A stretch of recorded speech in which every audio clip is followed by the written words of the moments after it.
Jesus Cristo na sua encarnação perdeu alguns atributos divinos. Ele não sabia quando ele ia voltar. Ele disse isso. Espera aí. Jesus é Deus, sempre foi, ele só se encarnou, mas não perdeu nenhum dos seus atributos. Porque se ele perdeu um atributo ou diminuiu qualquer que seja, ele já não é mais Deus. Então eu preciso rever essa minha doutrina, porque essa minha doutrina, por mais que seja secular, já está aí há séculos todo mundo falando que é isso, né? Que Deus abandonou Jesus na cruz, que Jesus perdeu, na sua humilhação ele perdeu a sua onisciência, por isso que ele não sabia que dia que o Pai determinou para a sua volta.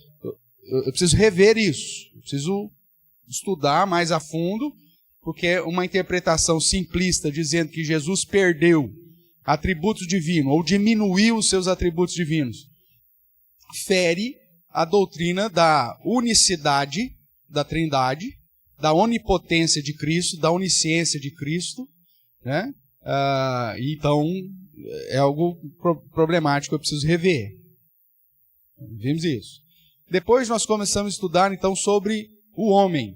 E nós vimos que Deus o criou de uma maneira reta, porém esse homem, usando do livre-arbítrio que Deus lhe concedeu, pecou. E a partir do momento que ele peca, ele perde o livre-arbítrio, porque agora ele passa a ser conhecedor do bem e do mal. E agora ele age, as suas escolhas são pautadas nessa essência de conhecedor do bem e do mal, por isso tem hora que ele faz boas escolhas e na maioria das vezes ele só faz escolhas ruins.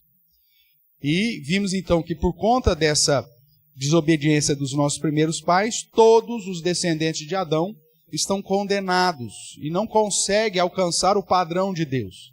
O padrão para a salvação não é a comparação que nós podemos fazer de um para com o outro, né? Eu sou melhor que o fulano. Ixi, com certeza. Não. A comparação para a salvação é sempre com um padrão estabelecido por Deus. Esse padrão não muda, esse padrão é o mesmo. Deus não diminui, né, o padrão dele. E é inatingível, nós não conseguimos atingir por nós mesmos. Então a nossa condição natural, que nós já estudamos, é que todos os homens pecaram, carecem da glória, não existe um justo sequer, que é a condenação total. Então nós estamos depravados totalmente, espiritualmente mortos. E o morto, por estar espiritualmente morto, ele não faz absolutamente nada. E aí então chegamos à triste má notícia, que não existe salvação em nós mesmos. Né? Quem esteve aqui no congresso da mocidade, reviu de certa forma esses princípios quando o reverendo Diego dizia, o reverendo Diego lá da terceira igreja disse, né, que o evangelho começa com uma má notícia. Né? Geralmente não é o que se prega no dia a dia aí, né? Sempre quem quer ir para o céu, Deus te ama e tem um plano maravilhoso para você. Mas na verdade o evangelho puro e simples você é pecador, meu amigo, e está condenado. Essa é a primeira notícia que o evangelho diz. E é por isso que ele diz, arrependei-vos e crede. Ele já começa dizendo, você precisa se arrepender. Você não só está morto, mas você é um pecador miserável. Essa é a má notícia. E não tem solução em nós. Só que aí, graças ao bondoso Deus, nós chegamos na quarta sequência do estudo, falando a respeito de um Redentor. Que Deus, na sua misericórdia e graça, preparou a nossa redenção, enviando o próprio Filho, né? Aquele que recebe o título de Filho, mas é o próprio Deus encarnado e que cumpre o padrão de Deus, como nosso segundo Adão, como representante, e cumprindo o padrão de Deus, paga pela nossa dívida e nos reconcilia com Deus. Só que aí surgiu a questão, ele pagou por todo mundo, por todas as pessoas do mundo, então se pagou, então está todo mundo tranquilo, ninguém precisa se preocupar, porque se está pago, então vai todo mundo para o céu. Só que a Bíblia diz que não é assim, que no próprio dia do juízo o Senhor fará separação, uns entrarão no gozo eterno do novo céu e da nova terra, outros estarão condenados eternamente. O próprio Senhor Jesus disse isso no seu ministério terreno. Então aí surge a questão, então, para quem? Ou por quem? Para quem foi realizada a obra? E por quem Jesus de fato pagou? é o que nós começamos a estudar na sequência aqui de salvação. Então nós vemos que Deus criou, soberano, o homem pecou, e Deus nos reconcilia consigo através de um Redentor. E esse Redentor foi apresentado pelas Escrituras desde o comecinho. Nós vimos semana passada que lá em Gênesis, capítulo 3, uns 15, 16, nós já temos ali a promessa de que o filho ou descendente da mulher pisaria a cabeça da serpente. Aqui está o proto-evangelho, o início do evangelho, a primeira promessa de salvação. E quem crer nessa salvação é salvo segundo as Escrituras. Então, como que as pessoas eram salvas no Antigo Testamento? Pelos holocaustos? Pela adoração? Pelas oferendas? Não. Tudo isso servia de sombra para apontar aquilo que Cristo faria. Atos, nós estudamos isso. O apóstolo Pedro diz que não existe salvação fora de quem? Fora de Jesus Cristo. A salvação não está na igreja, a salvação não está no homem, a salvação não está na denominação A, B ou C, a salvação está em Cristo. Tanto no Antigo Testamento, como nos dias do ministério terreno de Jesus, como também hoje. A diferença é só uma questão temporal. Então, todos são salvos mediante a fé em Cristo Jesus. Então, nós já caminhamos nesse sentido aqui também. Depois, começamos semana passada a tratar de como que a salvação é aplicada por Deus nos homens. E nós vimos que isso é feito através da fé. Então, uma fé que não vem de nós, né, mas é mediante a fé. Vamos abrir 2 textos aí inicialmente. Vamos lá para Romanos, capítulo 3.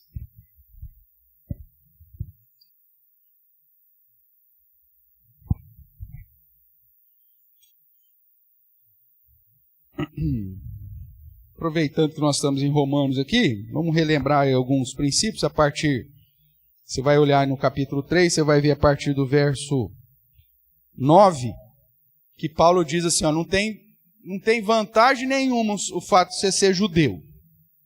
Porque tanto os judeus como os gentios estão no mesmo barco. Né? Aí ele começa no verso 10 citando o Salmo. Né? Não há nenhum justo, não há nenhum sequer, não há quem entenda, não há quem busque a Deus, todos se extraviaram. E lá no verso 23, então ele conclui, pois todos o quê? Pecaram e carecem da glória de Deus. Então essa é a condição de todo homem. Depois do verso 19 a 21, ou a 20, ele vai declarar que a lei cerimonial, a lei de Moisés, ou guardar da lei cerimonial, infelizmente não é suficiente para nos conduzir à salvação. E ele vai dizer que o objetivo da lei nunca foi para salvar, porque quem salva é Cristo. A lei nunca teve o objetivo de salvar. Então qual que era o objetivo da lei? Veja aí o verso 19. Ora, sabemos que tudo o que a lei diz, aos que vivem na lei, ou seja, aos judeus, o diz. Para o quê? Para que se cale toda boca e todo mundo seja o quê? Culpável perante Deus. Então o objetivo da lei não é salvar, mesmo porque você não consegue guardar os mandamentos. Todos nós, infelizmente, quebramos os 10 mandamentos a todo instante.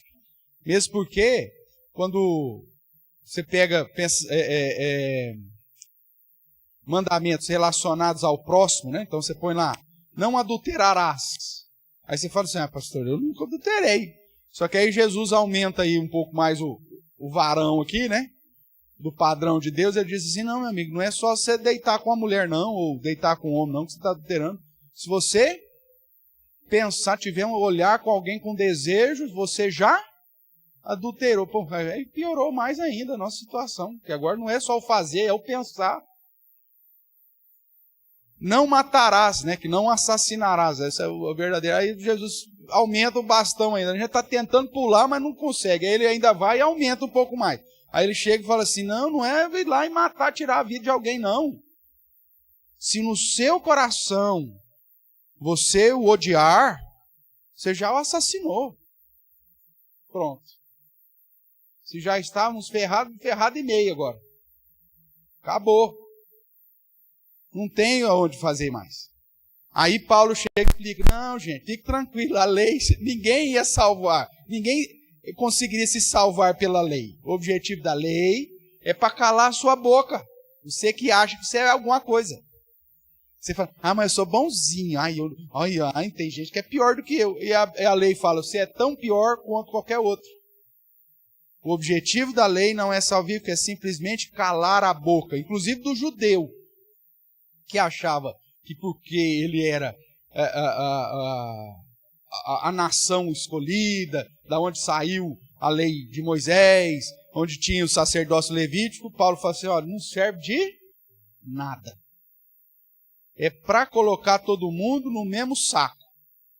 É tudo farinha do mesmo saco. Tudo condenado, tudo filho de Adão, miserável. Não tem nenhum justo sequer, não tem como alcançar Deus. Aí fala, e agora? Opa, tem uma boa notícia. A má notícia já foi dada. Agora a boa notícia. A partir do verso 21 aí, acompanhe comigo. Mas agora, sem lei, ou seja, você não precisa mais guardar a lei, no sentido da cerimonial, se manifestou a justiça de Deus, testemunhada tanto pela própria lei, como pelos profetas, justiça de Deus mediante o quê? A fé. Em quem? Em Jesus Cristo. Salvação só através da fé em Jesus Cristo. Para todos e sobre todos os que creem. Porque não há distinção. Ou seja, que distinção? Não há distinção entre judeu e grego. Não há distinção entre judeu e gentil. Se todo mundo está condenado, não há um justo sequer, então a salvação em Cristo não é só para o judeu. É nesse sentido que Deus não faz acepção de pessoas. Você fala, pastor, mas tem o eleito e não eleito? A Bíblia diz que Deus não faz acepção de pessoas. Se ele escolhe um e deixa de escolher outro, ele não está fazendo acepção. Não. Quando diz que Deus não faz acepção de pessoas, ele está se referindo que a salvação não é só especificamente para judeu. Mas Deus salva pessoas de todas as nações, todos os povos, de todas as línguas. Nesse sentido, que não tem um céu VIP para o judeu e um céu ralé para os demais povos. Não tem acepção de pessoas. Vai ter representantes de todos os povos, línguas, raças, nações, parará, como Apocalipse nos apresenta. Tudo bem? Então não há distinção nesse sentido entre os povos. Pois todos, quem é esse todos? Tanto o judeu quanto os gentios, pecaram e carecem da glória de Deus. Presta atenção agora no verso 24. Sendo justificados, ou seja, se tornaram justos, ou serão justos, fazendo a campanha da igreja neopentecostal, Jesus foi e volta já. É isso que está escrito aí? Não. Gratuitamente, você não paga nada pela salvação. Você não tem que fazer campanha da salvação. Você não tem que fazer lá a campanha dos 365 dias. Ou de você dar 30%, entendeu? 10% é pouco demais. Então 30% das suas rendas. Como disse lá o outro lá. Que é 10% para o pai, 10% para o filho, 10% para o Espírito Santo. Não, você não compra a salvação. As suas obras, nós vamos entender isso depois, que é puramente gratidão. Porque você já foi salvo de graça. Gratuitamente. Então veja aí o verso 24. Se tornando justo, ou sendo feito justo, ou sendo justificado, gratuitamente. Você não paga nada. Por sua graça, por algo que você não merece. O comércio tem feito um desfavor para a gente, quando ele nos dá alguns brindes, aí o cara fala assim, é de graça. Ah, é de graça? Então me dá um. Não, mas o senhor tem que comprar primeiro alguma coisa. Então não é de graça.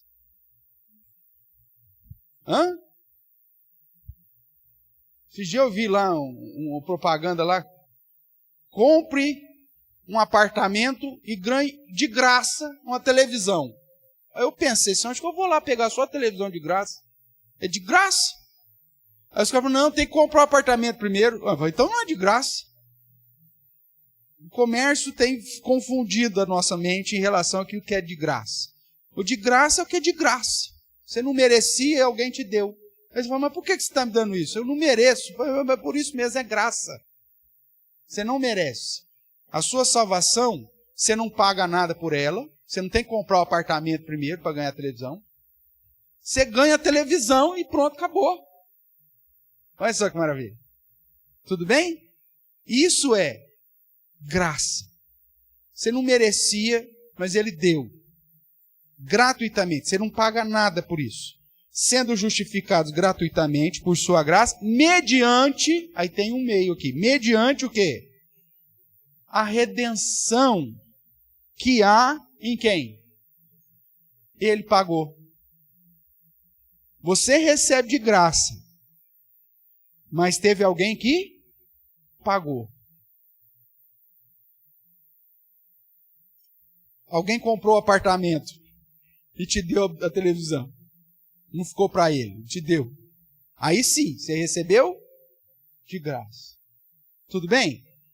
Mediante a obra ou a redenção que há em Cristo Jesus. Então, irmãos, nós que estávamos numa situação de condenação, temos agora um mecanismo, um meio, por isso que é mediante, os méritos de Cristo na cruz do Calvário, pagando o preço e cumprindo a lei no nosso lugar, agora nós podemos ser justificados. Não porque somos justos por natureza, porque somos pecadores, essa é a verdade. Mas Ele nos justifica de graça, pela graça, mediante os seus méritos. O verso 25. Então, mediante a redenção que é em Cristo Jesus, a quem Deus propôs, olha o preço aqui que foi pago, no seu sangue, como propiciação, outro mecanismo, mediante a fé, para manifestar a sua justiça, por ter Deus, na sua tolerância, deixado impunes os pecados anteriormente cometidos. A ideia é o seguinte, Deus aguentou com a paciência miserável, né, todo o pecado da humanidade até a consumação da obra de Cristo. E por que Deus suportou todo o pecado da humanidade até lá? Porque Ele sabia que Cristo já pagaria. E na eternidade nós sabemos que a consumação já foi feita para Deus desde sempre. Então é por isso que Ele suporta um período de tempo da história onde as pessoas ficavam lá matando as ovelhinhas, mas aquilo não trazia absolutamente nada de benefício em si. Mas apontavam para aquilo que Cristo já havia feito na eternidade, mas que só seria cumprido num determinado tempo, quando nós vemos a encarnação do Messias. Tudo bem? Então é isso que ele está tratando aqui. Aí o que mais que ele fala? Manifestar por Deus, na sua tolerância, deixados os pecados anteriormente cometidos, tendo em vista a manifestação da sua justiça no tempo presente. Então, Deus já estava determinada a obra de Cristo, então por isso que Ele suporta tudo isso. Para Ele mesmo ser justo e justificador daquele que tem fé em Jesus Cristo. Onde, pois, está aí a jactância? Né? Cadê? Eu sou bom. Onde está a sua arrogância toda? Foi toda excluída. Por que lei? Das obras? Não. Pelo contrário, pela lei da fé.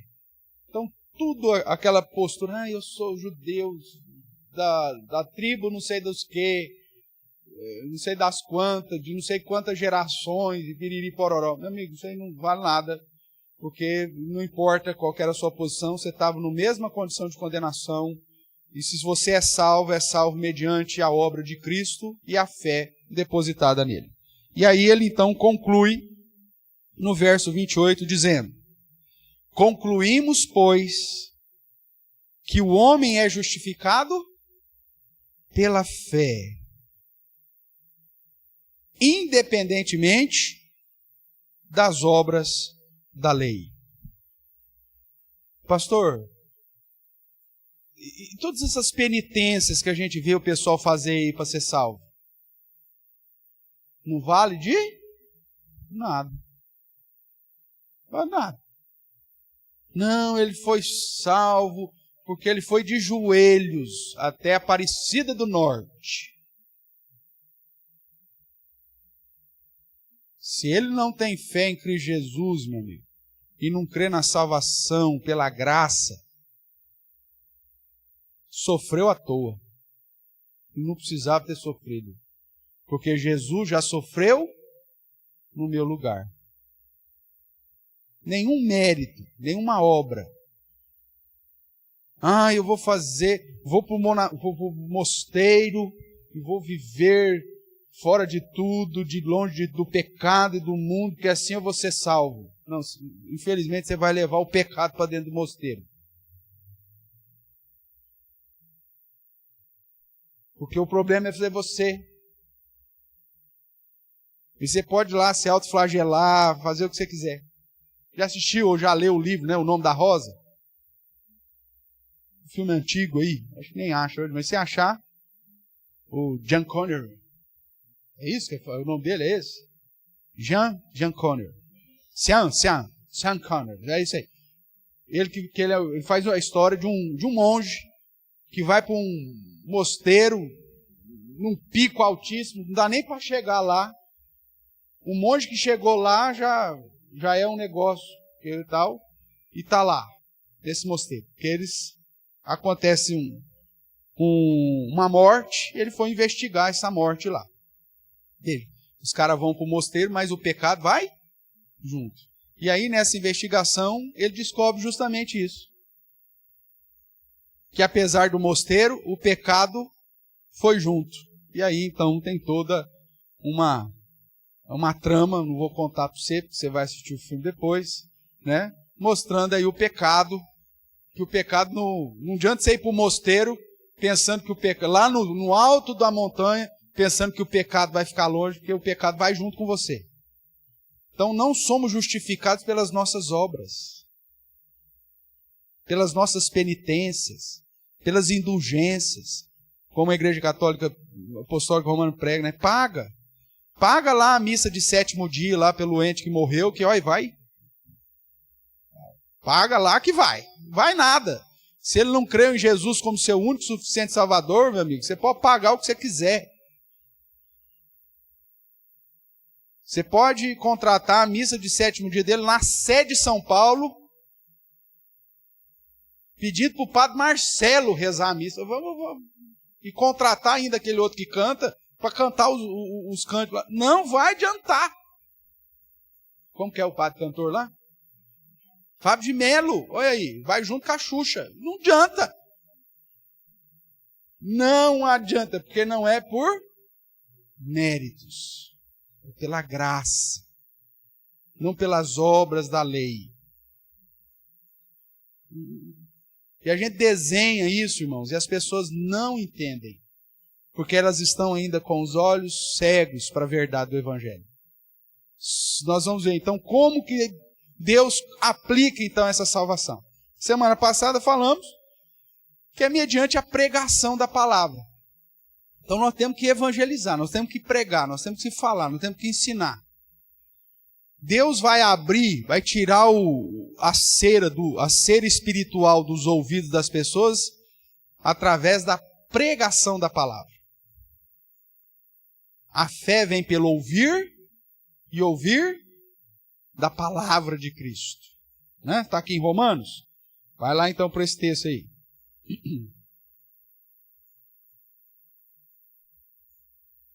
Qual que é o texto mesmo? Isso aqui você tem que decorar, gente. Romanos 10, 17. Fala baixinho aqui. Romanos. Isso, tá vendo como você sabe? Isso é fantástico. Por isso que eu gosto de dar aula para vocês. Então vamos lá. Romanos, capítulo 10, verso 17.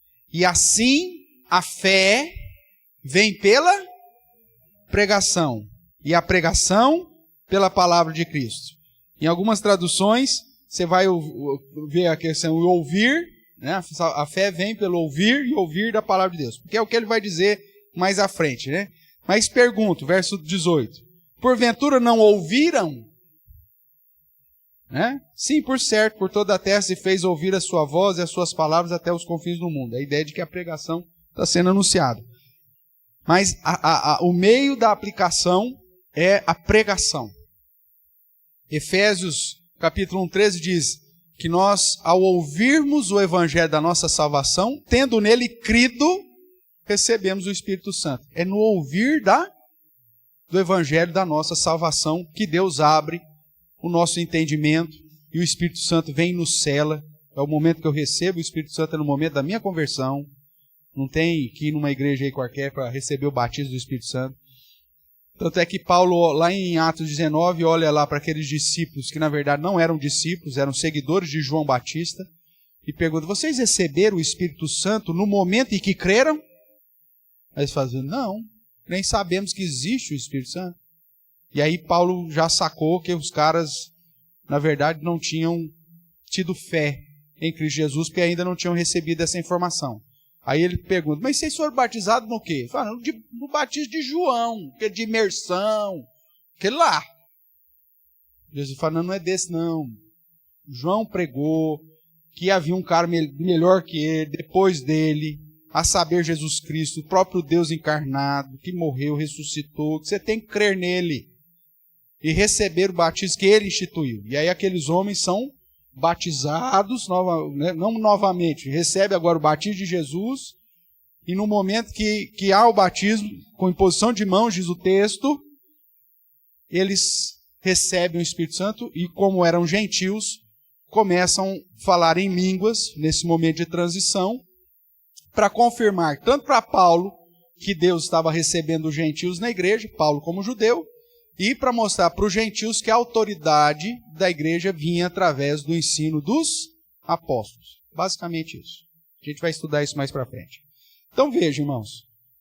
A fé vem pelo ouvir da pregação da palavra de Deus ou da palavra de Cristo. Segunda coisa.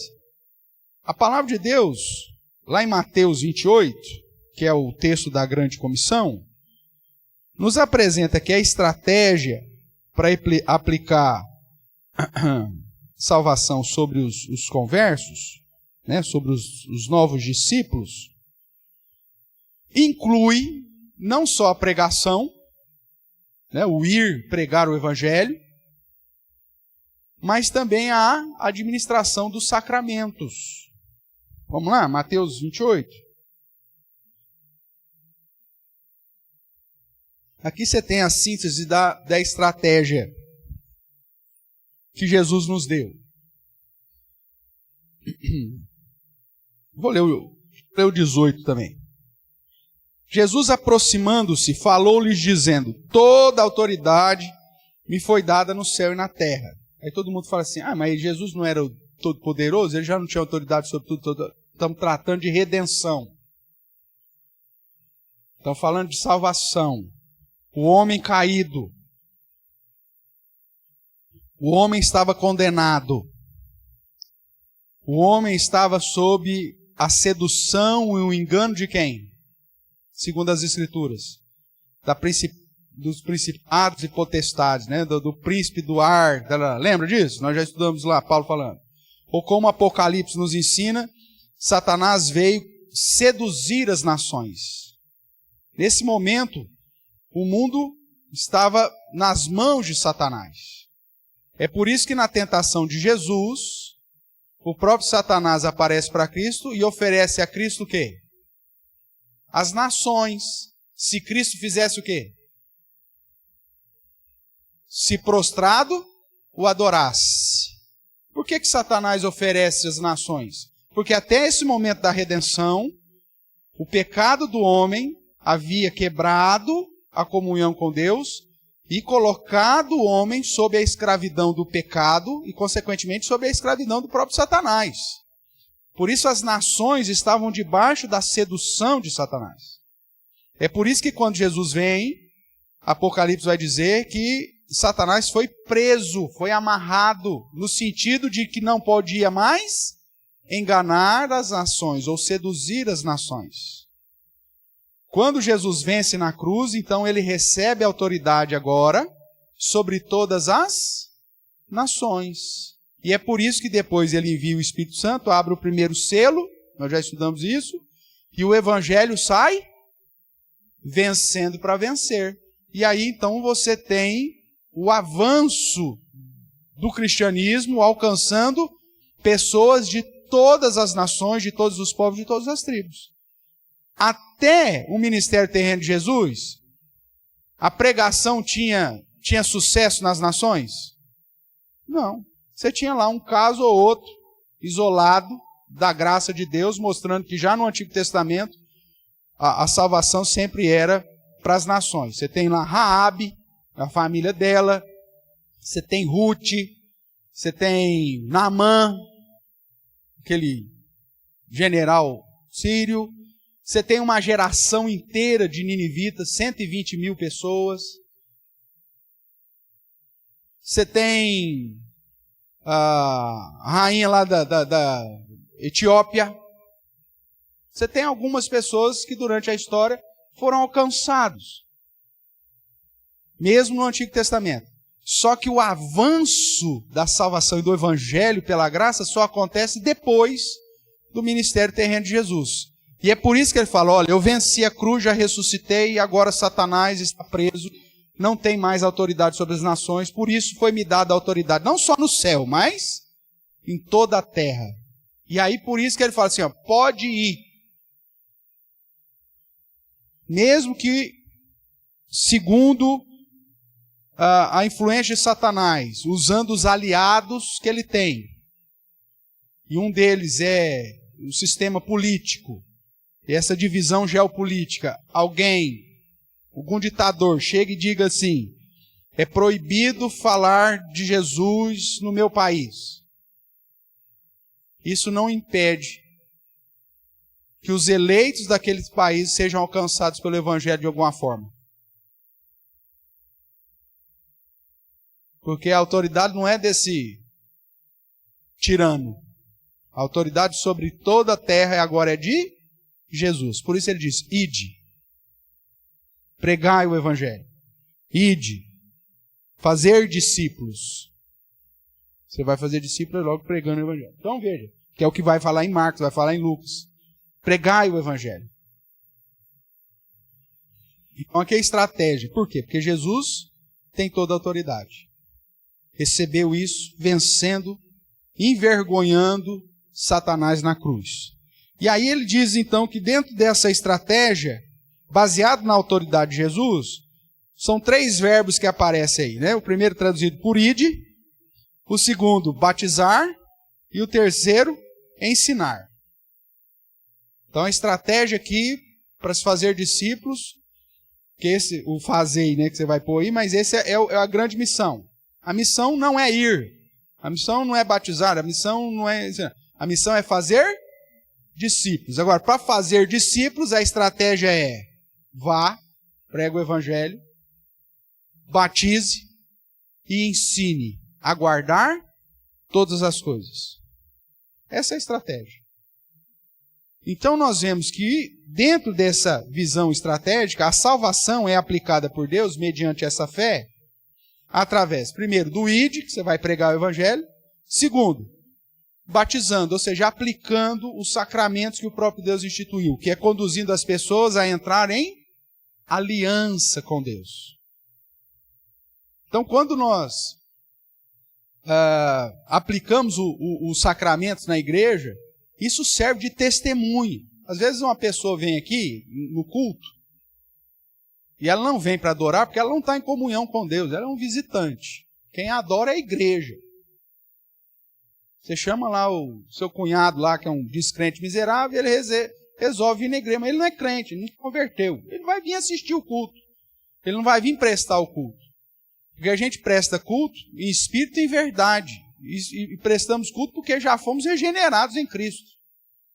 Mas ele vem, está aí, você convidou, o cara veio. Aí nós temos a ministração dos sacramentos, seja o batismo de alguém, a profissão de fé, né, o batismo, ou a Santa Ceia, isso é um meio que Deus usa para aplicar o cara. Talvez numa situação dessa, associada à pregação da palavra, ele abra o entendimento dele. E é por isso que a igreja, na aplicação correta dos sacramentos, como a marca da verdadeira igreja, ela precisa deixar claro, principalmente quando tem pessoas que não ainda receberam o batismo de Cristo, que não têm comunhão, não professaram a sua fé, não está com comunhão com a igreja, dizer, não participa. Não toque nos elementos.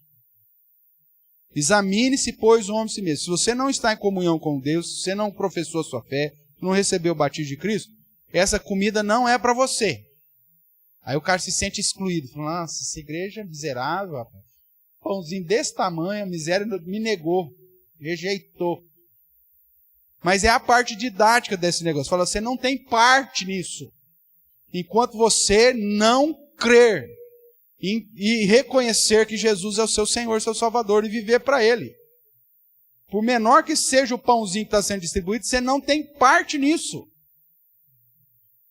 Só que o que as igrejas contemporâneas têm feito diante dessa onda de tolerância e amor, que não tem nada a ver de tolerância e amor bíblico, dá para todo mundo.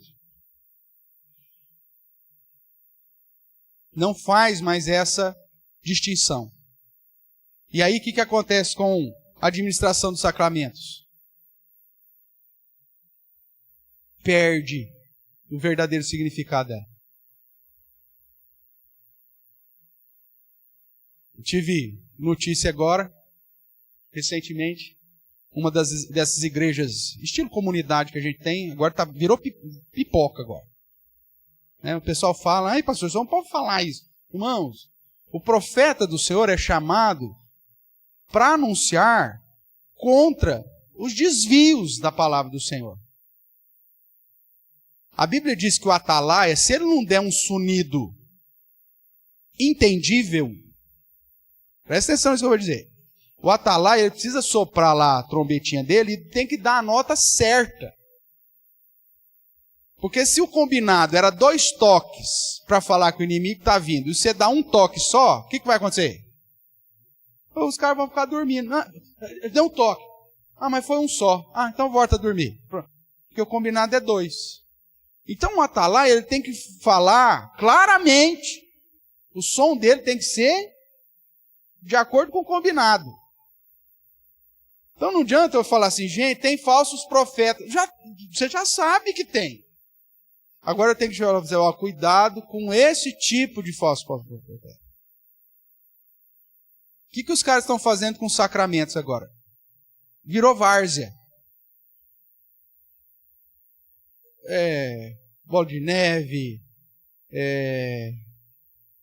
Vineyard, Goiânia, todas essas comunidades. Nós temos um conhecido que frequenta uma dessas e chegou, nossa, domingo passado foi uma maravilha.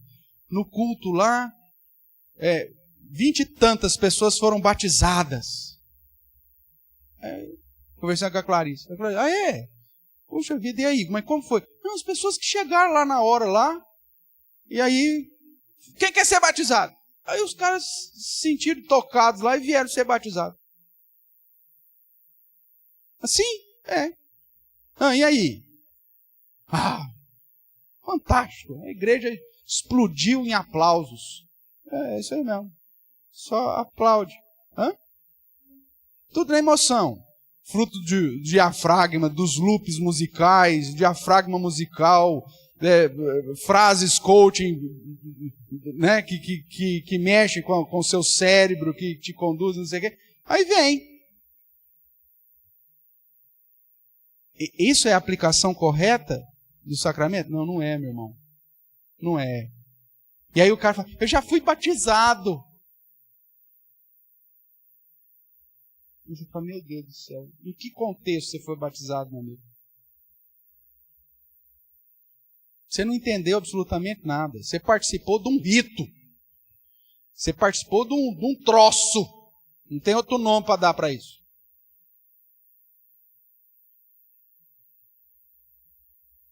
Porque a pregação não foi fiel e a aplicação do sacramento não foi fiel. Então, cuidado. Existem caminhos mais fáceis. Mas esses caminhos mais fáceis não te conduzem ao mesmo lugar de fidelidade ou da presença. Porque Deus vai aplicar a salvação através da pregação fiel, através da aplicação fiel dos sacramentos também. Tem pessoas que não apenas desprezam a aplicação do sacramento, como desprezam o próprio sacramento. Eu creio em Jesus, eu amo Jesus, eu vou à igreja. Mas você recebeu o batismo como sinal da sua aliança? Não é importante. O batismo não salva. É verdade, o batismo não salva. Quem salva é Jesus. A fé em Jesus salva, tudo bem. Então o batismo não salva, não preciso receber batismo. Lembra do ladrão na cruz? Ele foi batizado? Não. E Jesus disse que hoje mesmo ele estaria com ele no paraíso. Está vendo? Batismo não é importante. Só que olha aqui, cara pálida, presta atenção no negócio. Quem que era o ladrão na cruz? Um judeu. Menino. E se ele é um judeu menino, o que aconteceu com ele quando ele tinha 8 anos de idade? Ele recebeu o sinal da aliança. Ele recebeu o sinal da aliança. Só depois da ressurreição de Jesus é que mudou. Até a cruz, qual que era o sinal vigente? Pronto. Então você não pode usar o argumento que o ladrão na cruz não foi batizado para não se batizar. A não ser que você vai lá voltar ao judaísmo e vai se circuncidar lá. Você topa? Procura um rabino aí. Que eu não faço esse serviço. Topa? Não, pastor, eu não topo não. Então vamos batizar mesmo. É lógico, é o que está em vigor. Então cuidado. Desprezar a aplicação do sacramento, irmãos, como meio de graça de Deus, também é algo sério. E hoje em dia, o que tem acontecido? Nem todo mundo que diz que é batizado, a gente vai considerar isso como batismo. Porque é o exemplo lá de Atos 19. O cara fala que é batizado, aí você pergunta, mas você é batizado do quê? No batismo de João. Ou no batismo da igreja tal. Ou no batismo... Você vai... meu amigo, mas isso aí para nós não tem valor, não. Se você quer assumir um negócio com Deus, sério, entende? Agora você entendeu o que quer? Agora eu entendi. Então vamos fazer um negócio direito. Aí fala, nossa, a igreja presbiteriana, nossa, não batiza mais o pessoal de igreja neopentecostal. Não dá, irmãos. As doutrinas são outras. O Deus é outro. Mesmo que pregue em nome de Jesus, não é o mesmo Jesus. Porque o Jesus que esses caras estão pregando é um Jesus que exige obras, méritos, campanhas. Né? Passar por culto de libertação. Ou Jesus é suficiente para te libertar, meu amigo, ou não é. Não, Jesus é. Mas você precisa do culto da libertação. 52 semanas participando do descarrego. O que é isso? Qualquer coisa que não é o Evangelho de Cristo Jesus. Se Jesus não é poderoso e suficiente para me libertar, a sessão de descarrego é. O culto da libertação é. É o mesmo Jesus que está sendo pregado nesses lugares, irmãos? O meu não é. Porque o meu é suficiente. Eu não preciso de culto de libertação. Porque em Cristo eu sou nova criatura. As coisas velhas passaram e eu tenho tudo novo. Conhecereis a verdade vos... Pronto. E quem é a verdade? Eu sou o caminho e a verdade é a vida. É Jesus, não é a igreja tal que vai fazer o culto da libertação da minha vida. É crer em Cristo como meu Senhor e Salvador. Simples. Só que ele vai falar que você tem que fazer lá o descarrego lá, porque ele vai cobrar para você fazer o descarrego. Ele vai te aprisionar psicologicamente falando. É isso que está acontecendo. Agora, a verdade nos conduz à luz. A enganação te conduz à escravidão. Por isso que tanta gente fica preso a essas falsas religiões. Então, batizando em nome do Pai, do Filho e do Espírito Santo e ensinando a guardar todas as coisas que tenho ordenado. Veja que o foco aqui é todo, né? Sempre esse todo. Ide, portanto, fazei discípulos de todas as nações. Né? Ensinando a guardar todas as coisas. E eis que estou convosco todos os dias. Então essa é a ideia da completude. Um outro meio para a aplicação da salvação mediante a fé, irmãos, é através da ação do Espírito Santo na nossa vida. É Ele quem nos convence. Veja, o morto, se não tiver a ação do Espírito Santo, ele vai continuar morto. Nós não convencemos as pessoas pelos nossos argumentos. Vamos pegar um exemplo que eu citei aqui, o exemplo de Nínive. Quem que foi pregar lá? Nosso querido missionário Jonas. Foi lá todo alegre, com a paixão pelas almas. Foi assim que ele foi? Não. Primeiro tentou fugir. Não deu certo. Eu sempre falo para você. Fugir, tentar dar desculpa para Deus quando Deus nos chama, não dá certo. Moisés tentou, não deu certo. Isaías também não. Jeremias também não. Todo mundo que tentou, já tentaram de tudo e não deu certo. Tentaram até fugir. Comprou uma passagem para o lado contrário. Tal. Deu certo? Não deu. Porque quando Deus chama, meu amigo, não tem outra coisa para você fazer senão obedecer. Aí levou lá o nosso missionário Jonas para pregar lá. E aí ele pegou e preparou um sermão estruturadinho, com uma qualidade teológica, hermenêutica, exegética perfeita. Foi isso que Jonas fez? Foi lá, alugou um salão de convenções lá do Nineveh Hall, né? Foi lá, contratou uma banda lindona, bonitona, com fumaça, luzes, tal, e pregou o evangelho para aquela turma. Foi isso que ele fez? Não. Ele vomitou a palavra. Arrepender-se, senão Deus vai acabar com isso tudo. Arrepender-se, senão vocês vão tudo para o inferno. Era aí essa a pregação do cara. Quem que se converte com um negócio desse, meu irmão?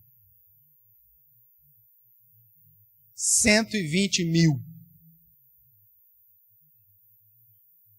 A cidade inteira caiu aos pés do Senhor, se rasgando em arrependimento sincero e verdadeiro e reconhecendo que só o Senhor é Deus.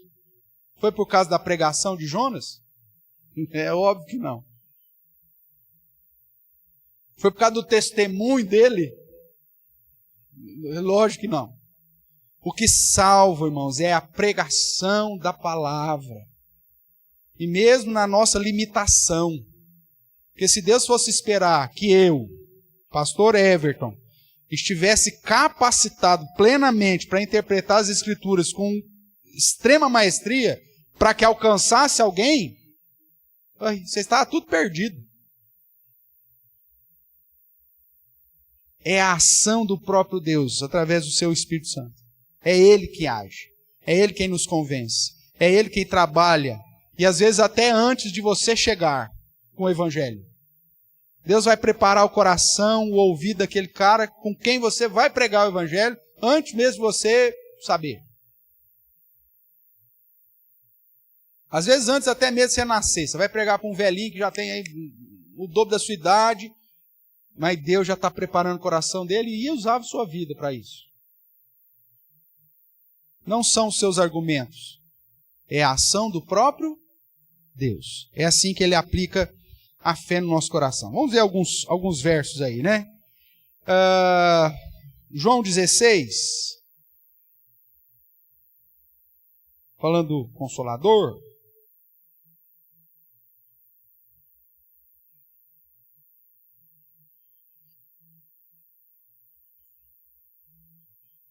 João 16, verso 8, primeiro.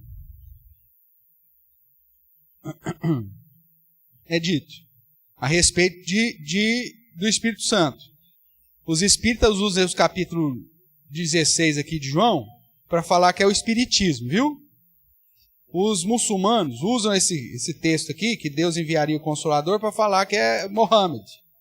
Mas a Bíblia deixa claro que é o Espírito Santo de Deus, o Consolador. Ele diz assim, verso 8. João 16, verso 8.